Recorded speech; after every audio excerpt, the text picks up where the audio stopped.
morning to all of you, as it is 12th of May 2021, class 12, subject economics. Our today's topic is downward slope of demand curve.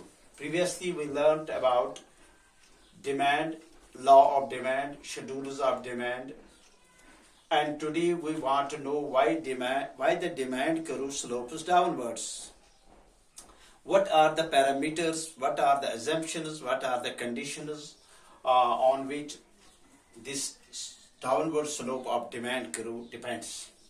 Downward slope of demand curve indicates inverse relationship, as we have seen from the law of demand, that whenever there occurs a rise in price, the quantity demanded decreases, and whenever there occurs a fall in price, the quantity demanded increases.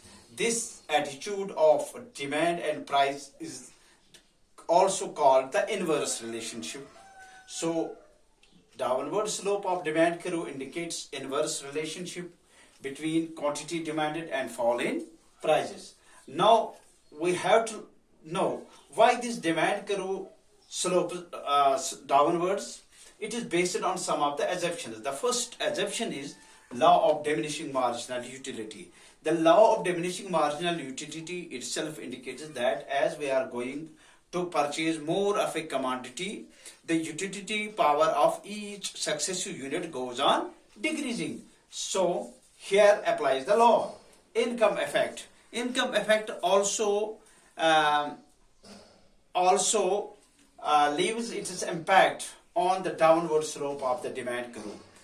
It has been observed that on some occasions, whenever the income of an individual increases, his demand for inferior goods rather falls. No doubt his income has risen, but his demand for inferior goods has rather fallen. Now he wants to consume other necessary goods, or he wants to purchase other necessary goods.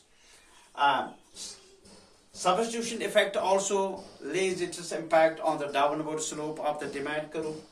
Size of consumers group means the size of population. Also, these are also some of them are also determinants of the demand.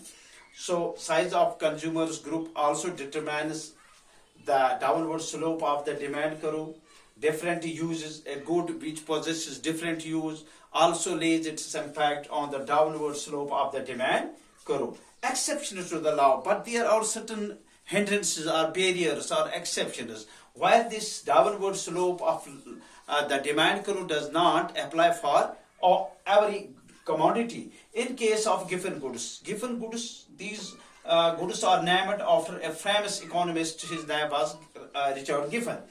Here we have seen there is an inverse relationship, but here exists a direct relation between price and quantity demand.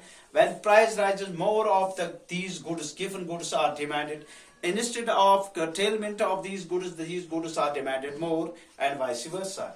Articles of distinction like gold, jewelry, diamond, etc. These are the articles of distinction, and these articles of distinction possesses their unique value, so their demand doesn't rather being impacted whenever there occurs an increase or decrease in prices. So sometimes their price may rise, but people will tend to buy more of them because they are in a position to buy, or they are apprehensive of the situation.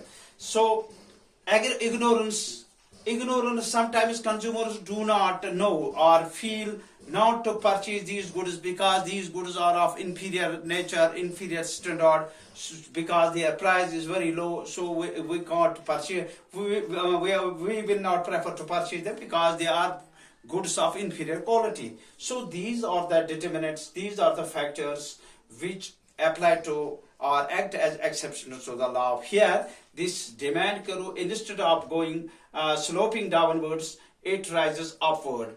This attitude of the demand curve is also called the positive slope of the demand curve. So this much is enough for today.